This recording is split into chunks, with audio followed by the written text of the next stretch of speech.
জানি কিন্তু সোনারপুরেও কিছুদিন আগে একটা ঘটনা ঘটেছে, যেখানে একটা পক্সো মামলা হয়েছিল এবং পুলিশের দ্রুততম অ্যাকশন নিয়েছে।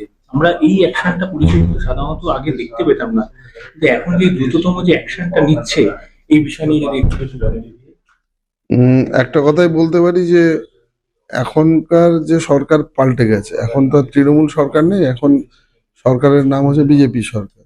আর বিজেপি সরকারের মুখ্যমন্ত্রীর নাম হচ্ছে মাননীয় শ্রী শুভেন্দু অধিকারী। উনি একটা কথাই বলে দিয়েছেন যে বিশেষ করে নারী নির্যাতনের ক্ষেত্রে বা কোনো হিনিয়াস ক্রাইমের ক্ষেত্রে জিরো টলারেন্স।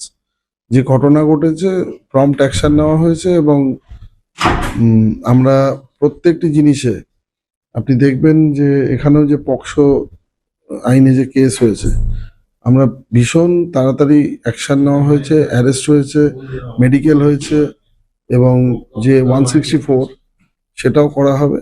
আর সব থেকে বড় কথা হচ্ছে যে কোনো রকম অপরাধীদের ক্ষেত্রে এখানে আগে যেটা করা হতো, অপরাধীদের আড়াল করা হতো, অপরাধীদের জাত ধর্ম বর্ণ এগুলোকে দেখা হতো, সেই সিস্টেম এখন চলে গেছে। গণপিটুনিতে যে মৃত্যু হয়েছিল, তো সেখানে যে তার বাড়িতে আজকে গেলেন শুভেন্দু অধিকারী, তো এসে তাকে একটা তার দাদাকে চাকরিও দিলেন। সরকার কমিটমেন্ট যেটা রাখে করে সেটা রাখে। দেখুন, কোনো চাকরি দেওয়া বা কাউকে কম্পেনসেশন দেওয়াতে কোনো প্রাণ ফিরে আসে না বা সেই ঘটনাকে ব্যাকট্র্যাকে নিয়ে যাওয়া যায় না।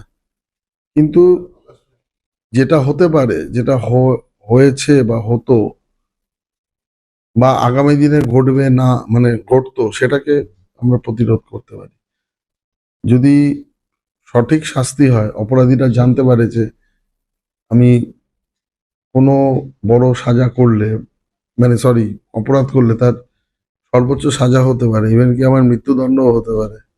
সেক্ষেত্রে তারা অপরাধ করা থেকে 10 বার বিরত থাকবে। তো এই ব্যাপারটা আমরা এনশিওর করছি যে আগামী দিনে অপরাধীরা যেন অপরাধ করা থেকে নিরস্ত্র হয়, মানে এমন একটা আইনের শাসন তৈরি হয়।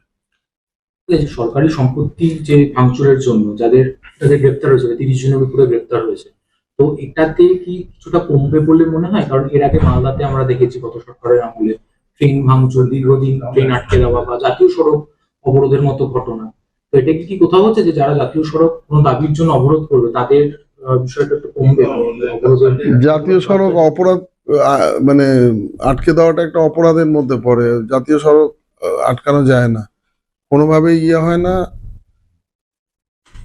মানে যা হয়ে গেছে হয়ে গেছে। যে আইনটা আসছে গুন্ডা দমন আইন, বা পরবর্তীকালে যদি কেউ কোনো সম্পত্তি সরকারি সম্পত্তি সেখানে ডিস্ট্রয় করেন, সেক্ষেত্রে তার প্রপার্টি থেকে রিয়ালাইজেশন করা হবে, ক্ষতিপূরণ নেওয়া হবে। ফলে এই ধরনের ঘটনা আর ঘটবে না। আন্দোলন সবসময় শান্তিপূর্ণভাবে হতে পারে, ডেমনস্ট্রেশন করে হতে পারে, বা আপনার কোনো যদি আইন পছন্দ না হয় আপনি কোর্টে গিয়ে সেটাকে চ্যালেঞ্জ করতে পারেন। কিন্তু তার জন্য আপনি সরকারি সম্পত্তি ভাঙচুর করছেন, কার এগেনস্টে প্রতিবাদ জানাচ্ছেন? যারা ট্যাক্স পেয়ার, যারা দেশটাকে গড়ে তুলছে তাদের এগেনস্টে। এটা তো হতে পারে না, এটাতে আমরা চলতে দিতে পারি না। সুজন চক্রবর্তী এবং বিকাশ চন্দ্র ভট্টাচার্য এনকাউন্টারের ব্যাপার নিয়ে কিছু বলেছেন আর কি, যে এনকাউন্টার কেন করা হলো বা এতে তথ্য কোনো লোপাট বা এই কিছু। আপনি প্রাক্তন পুলিশ কর্তা হিসেবে কি বলতে চান এই বক্তব্যকে? প্রথম কথা, ওনাদের আইনি যেটা ব্যাখ্যা দিয়েছেন সেটা সেইটাই ভুল। এনকাউন্টার বলে কোনো শব্দ আইনের মধ্যে নেই। রাইট অফ প্রাইভেট ডিফেন্স আছে, মানে আত্মরক্ষার তাগিদে। আগে আইপিসি ছিল, এখন বিএনএস আছে, তাতে নিজেকে রক্ষা করার অধিকার রয়েছে। গুলি করে যদি পুলিশের কাছে ফায়ার আর্মস থাকে, কেউ যদি ছিনিয়ে নিয়ে পুলিশকে গুলি করতে চায়, তাকে তো পুলিশ উল্টো পাল্টা গুলি করার অধিকার দিয়েছে, সংবিধান দিয়েছে, আমাদের আইন দিয়েছে। আর 2 নম্বর কথা হচ্ছে যে যদি কোনো প্রাইভেট কোনো লোক বা প্রপার্টি নষ্ট করে বা কোনো প্রাইভেট লোকের ওপরও হামলা হয়, সেক্ষেত্রেও এই ঘটনা ঘটতে পারে। Lodge of land should prevail over the criminals, এটা হওয়া উচিত। এটা কখনোই হওয়া উচিত না criminals will prevail over the lodge of land. এটা যখন হবে তখন আইনের শাসন থাকে না। আর আগেকার দিনে মুখ্যমন্ত্রী মানে যিনি মুখ্যমন্ত্রী ছিলেন উনি নিজেই ক্রিমিনাল মাইন্ডেড ছিলেন, মানে উনি নিজেই বলেছিলেন আমি গুন্ডাদের কন্ট্রোল করি। গুন্ডাদের মুখ্যমন্ত্রী হন, তিনি তো চাইবেনই ক্রাইমকে প্রমোট করতে। আর আমাদের মাননীয় মুখ্যমন্ত্রী হচ্ছেন ক্রাইম দমন করতে এসছেন, ক্রিমিনালদের ঠান্ডা করতে এসছেন। ফলে দুজনের দর্শনে পার্থক্য হবে, এটা খুব স্বাভাবিক ঘটনা।